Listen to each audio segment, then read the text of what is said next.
all flawed and empowered by everything that makes us women. I want to remind you all to hit the subscribe button to keep up with our monthly episode releases. Feel free to leave a review and don't forget to follow us on Instagram at _NobkeWarr with 2 R's and check out our website at www.NobkeWarr.com. I hope this new year has treated you all well, and if you are still in the funk of 2020, well, I hope you know that you are not alone. However, even in tough times, there is always something to rejoice about. So I challenge you to end the month counting specifically only the moments where something went your way. And to all this, the month of January is coming to an end, which begins to spin up the conversations about the Cupid holiday. I don't know about you all, but my timeline began to get flooded by the word Valentine's within the first week of the year. This only brought me to a deeper level of thinking that made me reflect on how important it is to know how to spend Valentine's Day showing love to yourself. And yes, even if you are in a relationship. But for those of us that are still single, that self-love can be shown in many different ways, such as cooking a nice dinner for one, staying at home in PJs doing absolutely nothing, or perhaps you invite some girlfriends out to a nice brunch, or you simply put on a blindfold and earmuffs and not even participate in the traditional holiday that most Americans like to celebrate with love. However, if you are someone currently stressing about spending February the 14th alone, I invited 3 guest speakers today that will be talking to us about their personal journey of singlehood and how much they've grown to love it. I'm going to let them introduce themselves. We can start on our left. My name is Diana, and I am 33 years old, I think, from the last time I checked. And I have I'm a full-time nanny, 9 to 5. That's how I make my money. I'm a full-time nanny. I don't have any children of my own. And then I also run a thrifting business on the side. Okay, what's your thrifting story? Oh, it is Thrift 1995 on IG. Follow me for sustainable clothing. No, your turn. All right. Hello, my name is Jorge Uribe. 32 years. Been single for quite some time. A little bit about me. I'm in financial services.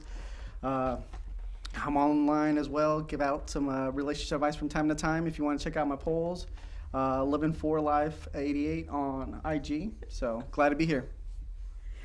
Hey everyone, my name is Gina. I am 29 years old.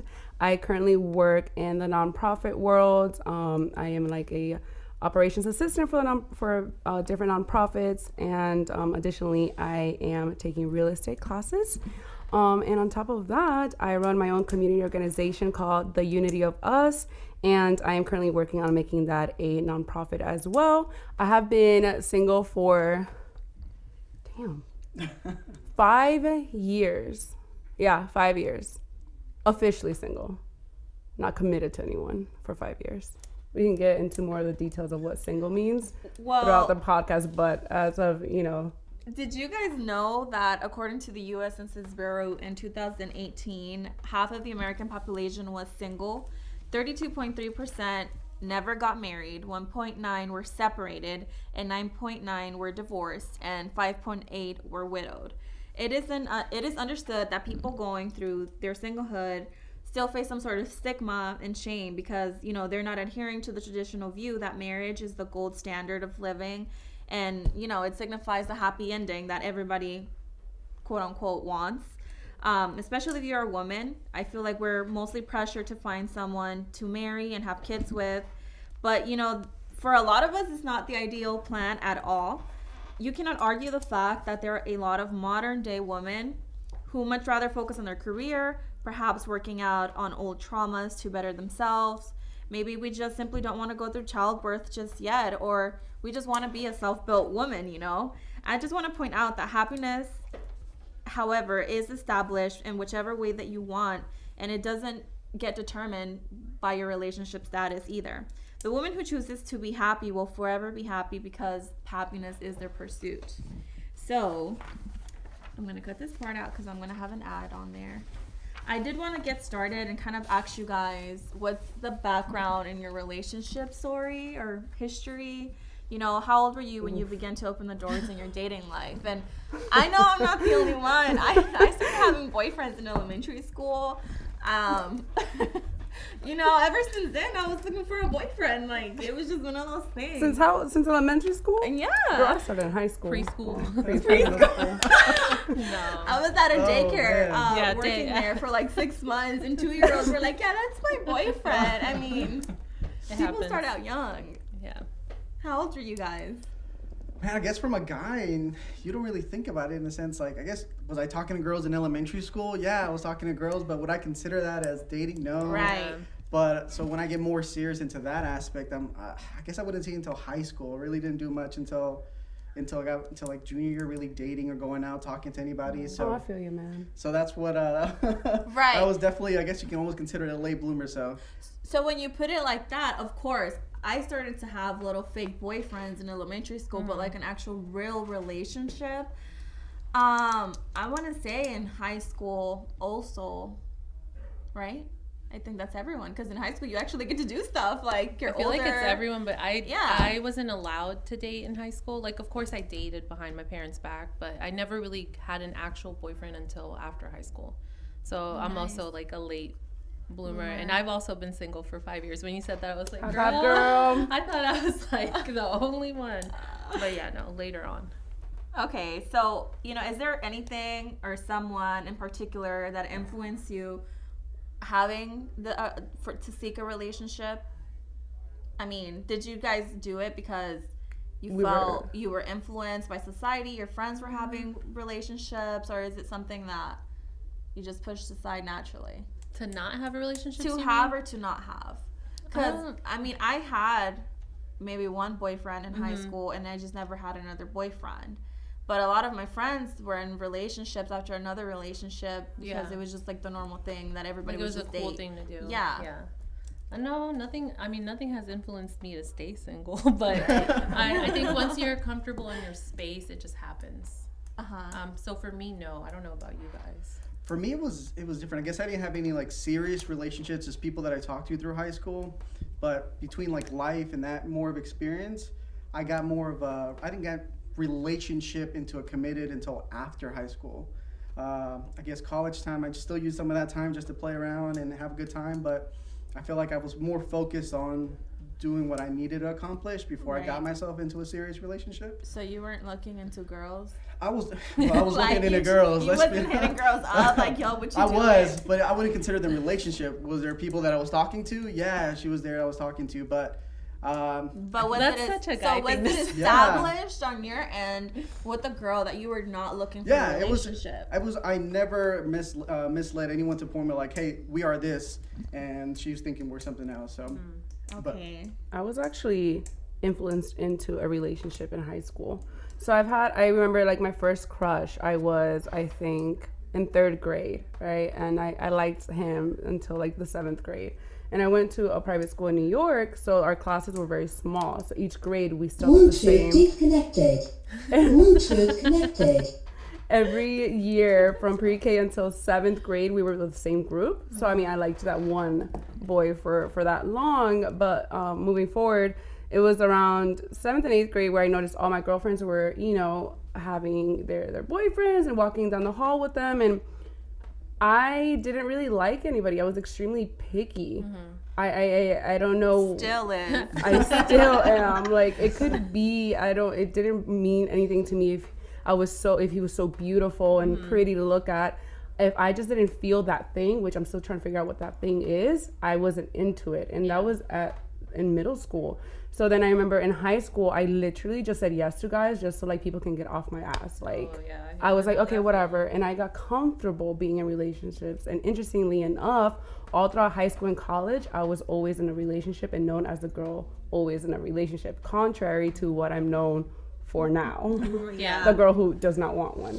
So so I guess in contrast, I was definitely influenced and never really liked any of them to that extremity. Only one, but that was a toxic one. That's a whole nother topic. So that actually leads to my next question. Do you feel like the daunting experiences that you had in your past relationship have something to do with the desire of you wanting to continue your singlehood throughout your mid-20s and so on? Yeah, so okay, I know that when I was with them, I felt good having someone just, be very fond of me. Okay, it was very nice to be comfortable with somebody. I was so comfortable, and it was such a blanket to feel.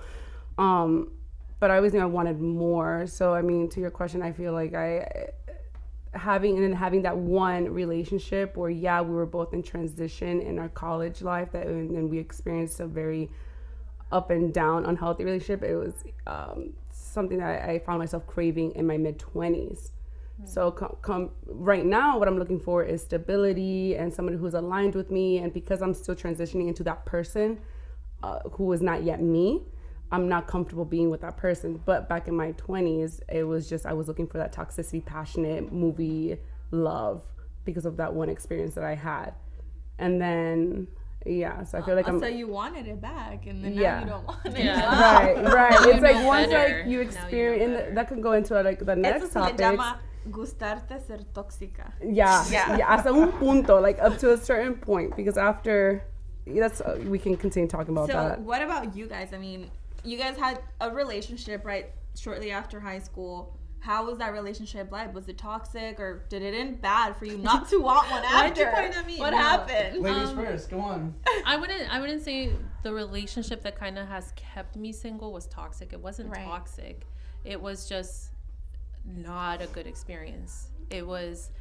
I moved in with him shortly after dating him, and we were like set to marry. Thank God we didn't. But it just kind of put me in a space where, oh man, I really need to take my time choosing who I want in my life with me, and not just rush into something because it feels good or you love this person. Like, love is not all that it takes, and I promise you, like, it's maybe 10% of a relationship. And I learned that the hard way, my dumbass. But I'm glad that I went through that, because people can say that we're picky because we've been single for so long, and we should be. You're letting somebody into your life and to share it with them. So it did lead me to staying single for so long, because I'm very like cautious about the red flags now. Right. Yeah. As you should. Yeah. And I like how you pointed out, love, or the feeling of love is not the only thing, because I feel like, I mean, me as a personal perspective, or kind of like how you said it too, you were always kind of like seeking that passion, that intensity. But it's like whatever you feel are just emotions where, I mean, I'm not married. I don't know anybody who's been married long term, but I could probably guarantee that emotion's not going to stay there after so long, because it's so much more that you need to look in a partner than what they make you feel. So, What about you, Jorge? No. Or did you have something to say? I was going to say, it's interesting how, like, you go from wanting passion to wanting peace. Right. That is when I noticed that I was like, oh my God, I'm growing up.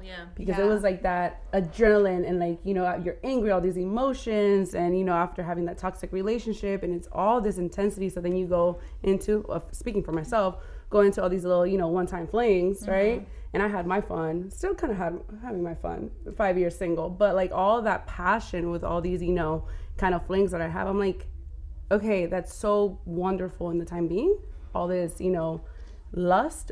But at the end of the day, I don't sleep at peace, because my mind is still running, because I'm not healed yet.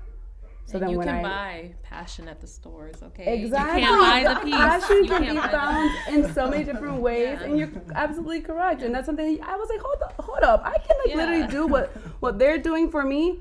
I'm like, first of all, I can do that for myself. There are stuff that I do. You can't buy the peace though. Exactly. Peace is something that is that we crave. It should definitely be valued too. Yes. Yeah. Don't take it for granted. Yeah.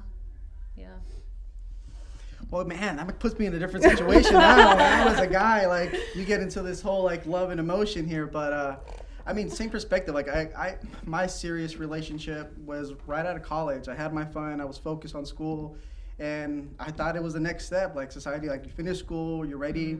You fell into something. I fell with someone, and I was really into this relationship. But I mean, it did have its toxic traits. Granted, I felt like I had to push through it and kind of continue. We moved in together as well.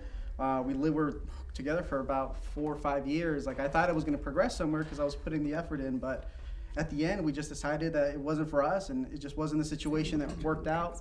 And that's definitely influenced my decision to continue relationships or start new serious relationships.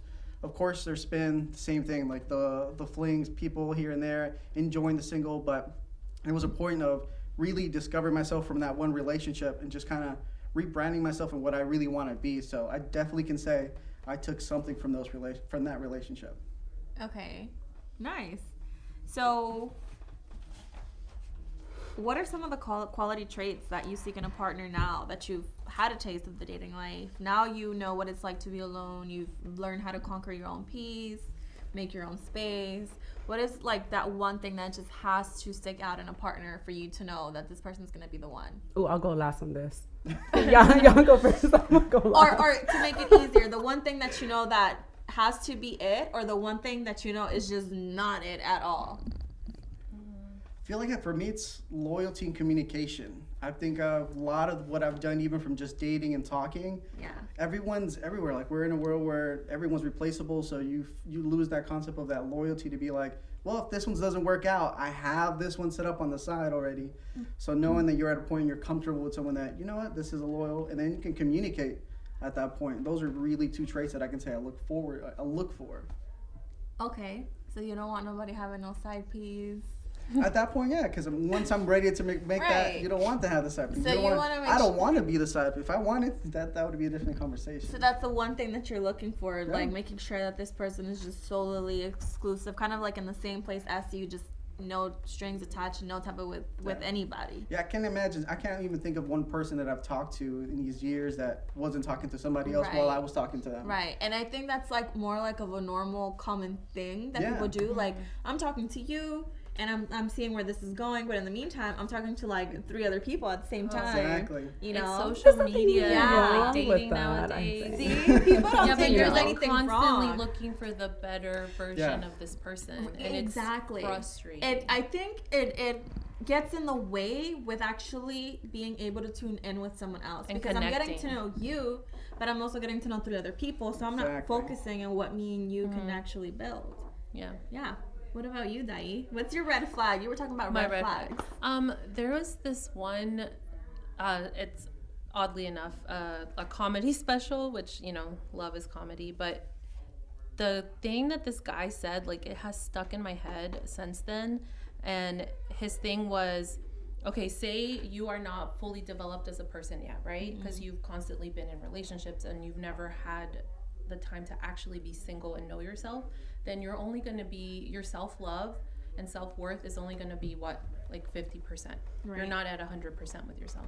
So you meet someone and they're giving you 50% and you're like, wow, 50, that's a lot. And it's like, no, that's not a lot. That's half of what you deserve. Right. But because you don't love yourself enough, you're going to think that that's enough. And that's when it just like starts becoming like, that's where the toxic relationships start. And I know so many people that have not done their self-healing. Right. And so when they get into a relationship, you can't expect them to love you because they don't love themselves. So that's my number one thing. If I notice that a person is not 100% self-loving, then I will not stick around, because it's only going to tear you down, and you can't ever save somebody. You got to let them work on themselves first. And you can spot that right away. You can spot when somebody is not 100% self-loving. Change my answer to that one. Okay. So, here's a trick question, though. I mean, I don't know. Maybe you guys haven't been put in this situation. Whether you are the person or you're on the other side who is still dealing with those issues of trauma, of self-love, and you make it known, like, I'm not done healing, or they make it known, but there's something or some sort of love that kind of just sticks around. I mean, you know what I'm trying to say. Like, do you stick around? What if they stick around? Like, what do you do at that point? Here's what I in my world, so it could be kind of biased, I feel, because it's what I feel and think and what I chose to, like, believe in. It's just, I don't even know what I'm trying to say right now. I'm trying to gather my thoughts. I feel what you're trying to say. So, for example, I think my parents. Let's backtrack to my parents. That's the root of all this information of the tree. The leaves are like falling everywhere right now. So I'm trying to gather it. So my mom had me at 37 and my brother at 41. married my father at like 34 and moved to the United States and started her whole life like approaching 40s. So she always told me since I was a little girl, which could also connect as to why I never saw boyfriends as like such a fun thing, because my mother always kind of like implanted that seed in my brain. She's just like, just the way that she is my father, they're like good friends.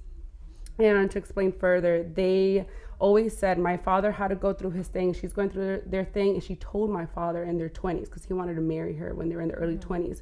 Granted, my father has 2 other kids with 2 other women from previous relationships. And she's just like, listen, I'm not there yet. My dream is to move to America and buy a house, because she grew up. It's always It is. It's a thing.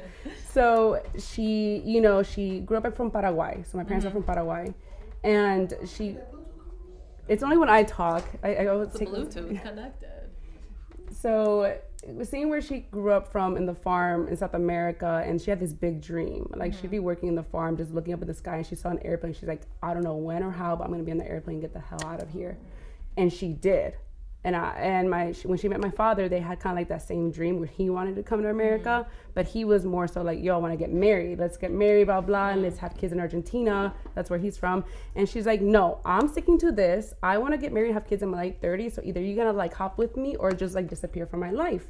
And my dad like respected that. He moved on, had other kids and whatnot, but then he met my mom again in the 30s. Yeah. And they were friends for like 4 or 5 years. So she still dated other guys and talked to them, but she always had my dad there because she communicated with him. He respected her, but he chose to still be her friend, put his feelings and his ego aside of being rejected, quote unquote.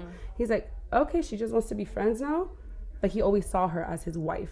He's like, I guess I'm gonna just hope. So that's how it should be. And that's to your point. Yeah. And that's where, like with me, and they actually ran into each other when there was no social media 10 years later. So I feel like that's why I'm so comfortable just chilling without a boyfriend, because I am the product of my parents. And seeing where they came from, I'm like, yo, they did this shit? Like, she had me at 37, my brother at 41. Yeah. And she said that. She's like, if a man truly loves you as a person, a man can crave you, can want you, can desire you. But for a man to admire you and look up to you, that is a whole another kind of love. And passion and desire you look good, cool, I want you right now. But do you make my heart feel good? Do you make me want to be a better person? Yeah. That is what, makes a man stick. So I feel like with 2 people, when they want that from each other and respect each other, they're going to stick. Yeah. I'm not going to name them, but I have friends who have opened up to me about how they feel about me. And I told him, I was like, hey, like, I'm not there right now. And it's been 5 years and he's still one of my best friends. So I don't see him like that right now. Girl. Yeah. He's been talking to your dad. He knows what to do. Yeah, I don't see him like that. But it's something that, and you got to do what's best for you and work on your dreams and make yourself stronger. And that person, whether they were there all along or they're going to show up, is going to be the 100% and you're going to be 100%. Yep. So it's 100% agree with that. So, do you guys want to name a disadvantage of being single and an advantage of being single? Advantage is you spend a lot less. I'll tell you that from my guy's perspective. Let's put that out there. I was thinking about my guy friends. I was like, they spend a lot on girls. You spend a lot less. Yeah. So that's Yo, definitely an advantage. Not be hurting. So we're ready to go there. Definitely, but that means you got good savings. You know it, George. But and I mean disadvantage. I mean companionship at the end of the day, right? Like you sometimes want that person as much as I enjoy being by myself, but sometimes it'd be nice to just have someone there for that companion. True. The companionship. Like sometimes, like I actually enjoy doing things alone. Yeah. Like it's my me time, right? But sometimes I'm like, damn, like this is kind of dangerous. Like if I had, somebody with me, I could go like, road trip into these random places and not worry about getting killed or, you can still get killed when you're in a relationship. But, I'm not saying that, but it's just like the sense of like security and comfort. Just having somebody that's going to do everything with you and you don't have to worry about, You know, Right. just like the little things. And also, like, it's nice to dress up and look good with somebody, you know, Right. you know, that type of thing. Right. But that's pretty much the only disadvantage, honestly. The advantage, Yeah. the advantage of being single, I think, is obviously I don't have to report to anyone.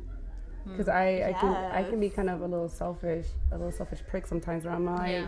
what? I have to come home at this and be like, well, it's my birthday. I was like, happy birthday. Like, I don't even care if somebody tells me happy birthday, but that's my selfish. Yeah. Where I have to work on when I am with somebody, I have to put my selfish needs aside and be more, because we all have different love languages, which is a whole different topic. Yeah. So I have to abide to that person's love language, and I think it's just about me. Yeah. So getting out of that selfishness a little bit is, I feel like, the disadvantage, but then also just, or advantage, or both, or whatever. But then what my father also says, and he's the romantic one. My mom's like more the workaholic. Kris Jenner is what I like to call her. My father is a hopeless poet, like romantico. And I'm like, oh my God, Dad, stop. And he's just like, you know, like God created even animals in pairs, if you look at it. Yeah. Even in the animal kingdom, it says the male, the female, the male, the female. You know what I mean? Like they need a companion. He's like, there's a reason why, you know, they created two and all this. He goes into this whole philosophy of it. So then I start thinking, like, damn, so when my parents aren't here anymore and my friends around me just leave or whatever, we all grow apart, I'm alone. Yeah. Like, we all like being alone, but then, like, you know, we're Only when we human want to, and we yeah. want somebody, and you know, like, that's a Right. disadvantage of not having somebody there when you're having a rough day to hold you. I just bought myself a pregnancy pillow and just hugged myself. Oh my goodness. I swear to God, I have one. You should invest in one. I need to It's get one. amazing. You just They hug are amazing. it. They're very comfortable. Yeah. So, sorry, I got lost. I want to know what your parents' input is on this topic.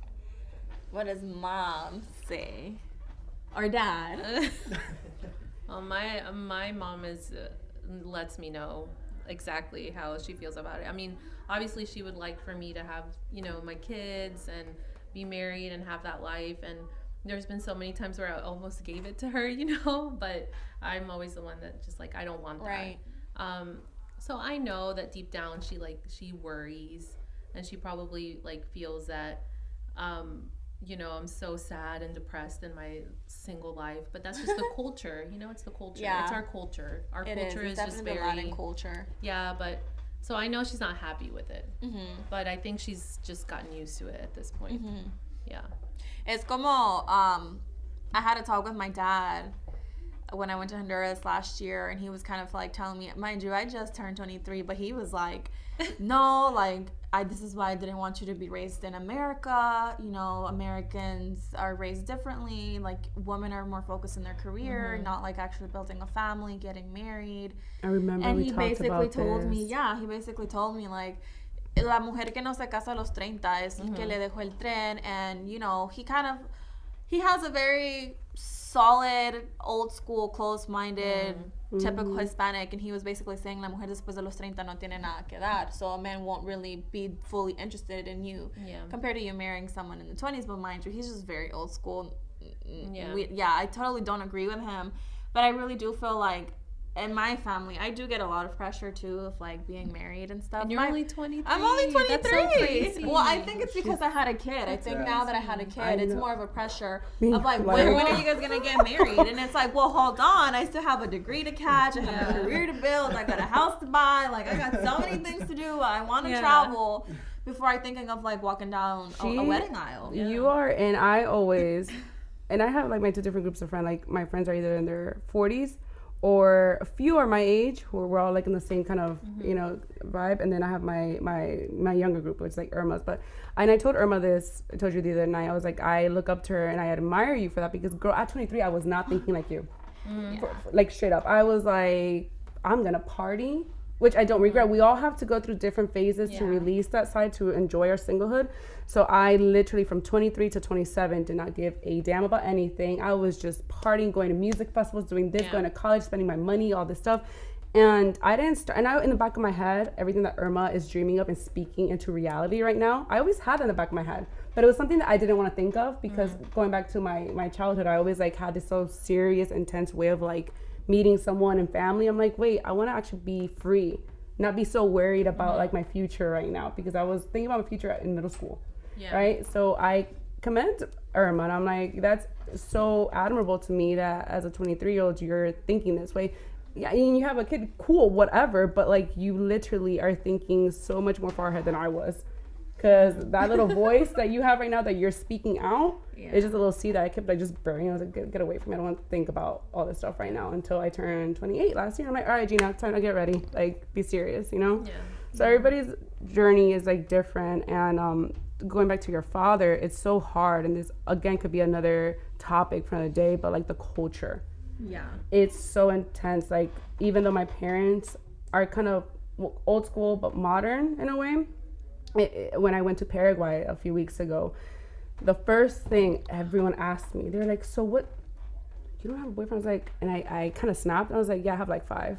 I do. And they were like, and you sleep with all of them? I was like, no, just 3 of the 5. Oh my gosh. But yeah. I literally said, but because like I snapped and they're because their mindset is so, it's different. They were judging me for not having a boyfriend. I was like, let me give you something to talk about, honey. Let me give you the truth to talk about. If you're going to talk about the truth, no, don't make up stuff. I was like, I don't have a boyfriend right now because I'm in transition and I'm not yet the woman that I want to be. And the man that I want is, I don't think he's going to want the woman right now. He's not going to wait for me right now. So whoever that man is, like, I'm on my journey to meet him. But as of right now, la que venga, están ahí hablando, but I tell them straight up everything. So I told this to my aunt in Paraguay, who have never left El Campo. The way that I talked to them, they were like, what did you just say? They couldn't comprehend. You know, I'm surprised that your family thinks like that, knowing the history of like your parents. They talk so much shit about my parents though, but my parents are the only ones that made it out of El Campo. So we take a step back, and not to talk ill about your father, but with respect, you know. If you look at I'm gonna use myself as an example. If I look at my tias and my cousins, like the lifestyle that they live in, the mentality that they just never chose to grow from, and my parents are the only ones that left. My mom comes from a family of 10. My dad comes from a family of 8 or 12, I think. They're the only ones that left South America. And yeah, they went into a little basement in the Bronx where I was born, but then they managed to save up money on their own to buy a little $140,000 house in 2005, right? So coming from El Campo, they call them crazy and judge them, and they call my mom some kind of like name insult in South America. I don't know what it was, how they made fun of her because she didn't have kids until 37. And just seeing how they just don't care. My mom opened up her first business at 52 and learned how to drive at 51. Yeah. I'm over here like, oh, I'm chilling. You know what I'm saying? Learning how to drive at 51. That's what I'm saying. Irma, like, Irma, you are not in a rush to get married. And everybody knows that, and my family knows it too. Tell your dad that you can get an Amtrak ticket. It was a train. The train is not leaving. Do you tell your dad, Irma, like the way that I try to educate some family members is just by using women as an example, like, hey, like, this is your history, your past, but it was like, you know what? We established it that day, and we made a ground. Like, okay, you respect that. I mean, what are you gonna do? Tell me to marry who? Like, you know, it was just one of his opinions, how he felt. But my dad is just someone who I just don't take serious, you know. So it was just like, whatever. You just let him talk. Yeah, I just let him talk. Yeah. At that age and at that point in their life, you just can't argue it. Yeah, their perspective. Right. You just gotta let them be, and you just focus on you. Right. Which is what you're doing. So it's great. So what does your mom and dad say? So say? It's a very different perspective. Yeah, coming from the culture, even from a male side of it now, because I was never like forced or put that mindset like, oh, this is what's gonna happen. It was just assumed that a guy's gonna get married to his wife, he's gonna have his kids. For me, it wasn't even a thought. It was something in my future. So again, when I finished college and I got into that relationship, I was just following the steps that I thought life was supposed to follow or I was supposed to go through. But after I left that, like, I'd never had any pressure. If anything, the pressure doesn't start coming until like recently, the last couple of years, when I was like, all right, you kind of had your fun. Where are you at now? Like, where are my grandkids? Where are my grandkids? Like, she's like, look, like your older brother. I mean, I have 3 nieces in Texas, but you're like, what about you? You're like next in line. Like you're 32. What's the plan here? Give me something. But it's a conversation that comes out more and more now than it ever did before. So much that it catches me off guard because it's like, well, it did when it first started. Now I just expect that anytime I see my mom. Yeah. So. And how old are you? You said 32. Yeah. 32. Yeah. So for her, but the thing is, I mean, I get that they're asking you because obviously, like, she wants the grandkids, you know, but I think as a man, going into hormones and, you know, genetics and stuff, you guys can have kids at any age, you know, compared to a woman who tries to have Yeah. kids past Ooh. 35. There's a lot of health Yeah. risks, you know, and you just have less eggs available. Yeah. Yeah. And like like- assuming you want kids. Yeah. No, and I definitely want kids, and for me, I guess that's one thing that I guess allows me to take my time even more. Granted, everyone should be allowed to take their time whenever they Right. want, but it's something that I consider that even if I am It's not. 45, I can have kids no Right. matter what, right? So, but again, it's just definitely conversations that happen more often now. Let But, me ask you this: is that something that you guys think about? Like, Yes, I'm thinking about it right now. about Like I just went into children, the yeah, days. I'm like, wanting children. If it comes to the situation where you're not able to. Yeah.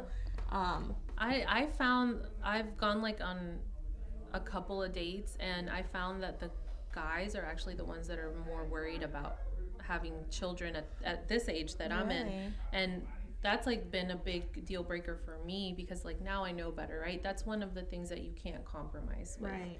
And me personally, I don't want my own children. Like I don't want to bear my children. I wouldn't mind adopting Oh, nice. or like even marrying into being a stepmom or whatever. I'm fine with that. But I Right. just like I don't have that desire to have my own kids. Yeah. And it has been a deal breaker for a lot of the guys, which I respect. I'm like, you need to get that out of the way first because so, and my mom and my family knows that, and I'm a nanny, so I get that Yeah. child love already.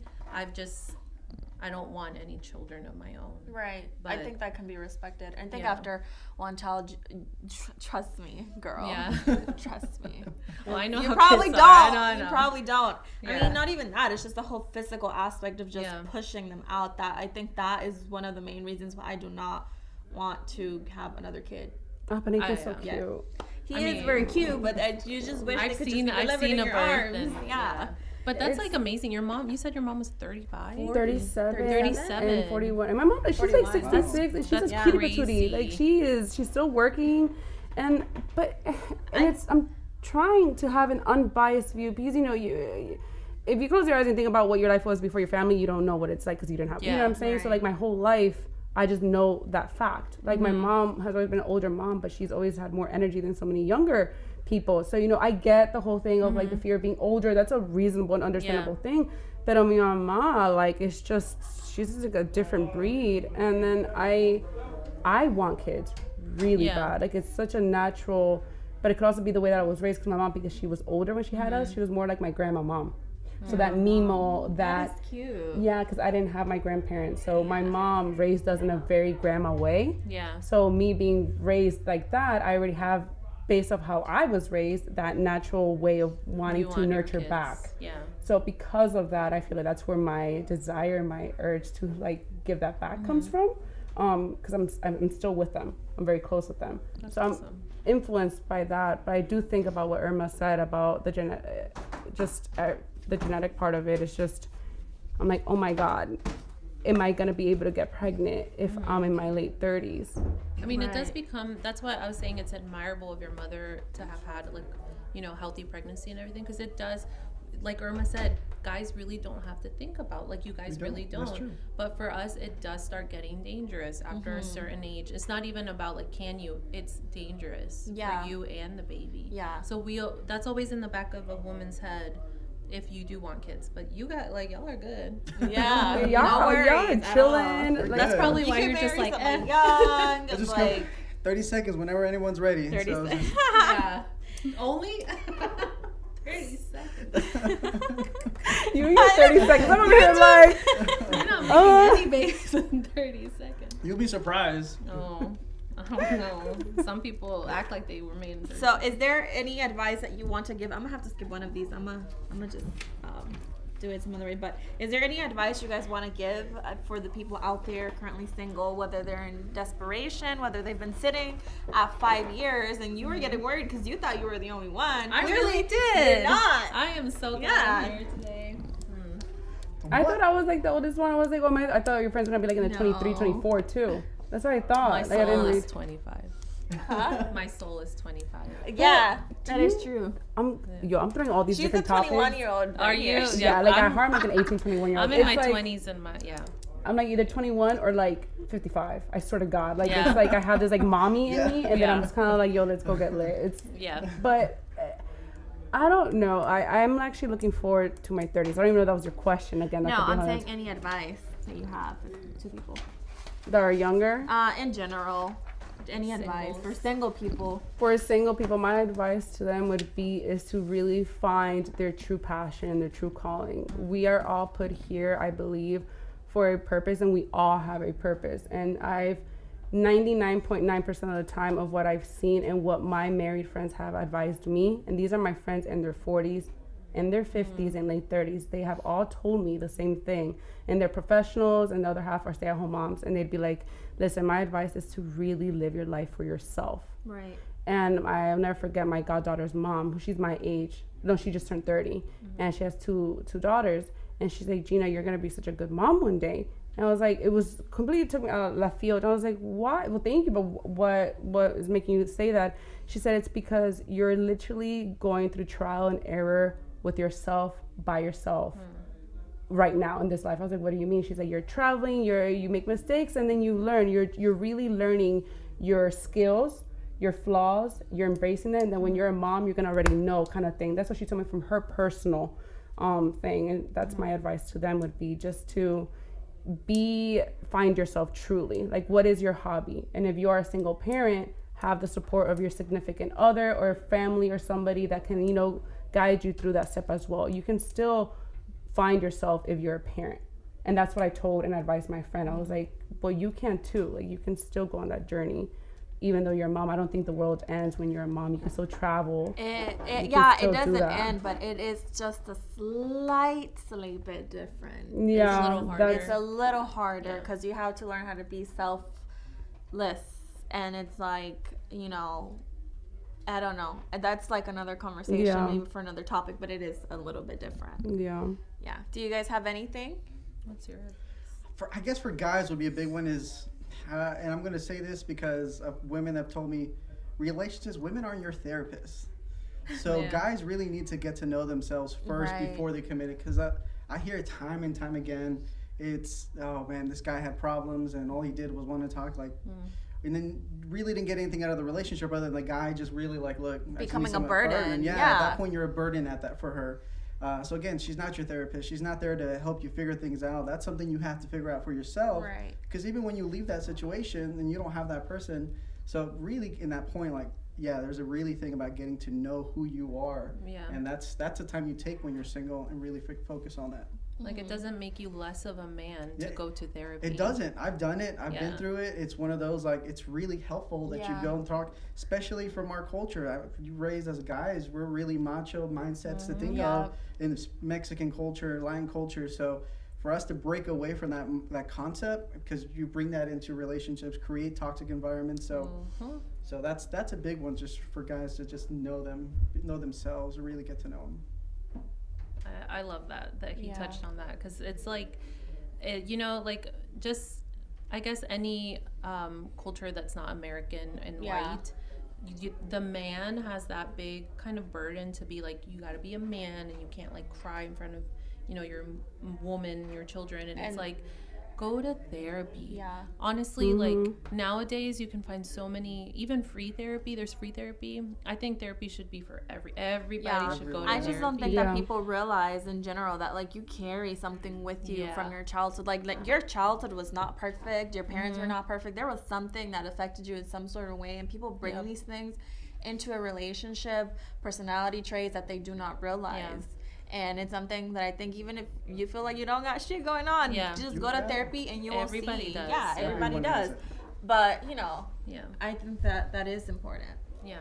I don't know. I mean, I love that you touched on that, and it like goes to what I would say to any single people too, is get to know yourself. Like, just please spend time, but don't be afraid to be alone. There's so many like younger friends that of mine, or younger people that I know, that like, it's kind of frustrating from my end to see that they just cannot be alone. And I'm like screaming inside my head, like, no, like, if you do not take this time to actually get to know yourself and be alone, like your relationship is not going to last in 10, 15 years. Like it's statistics, right? It's just not going to last.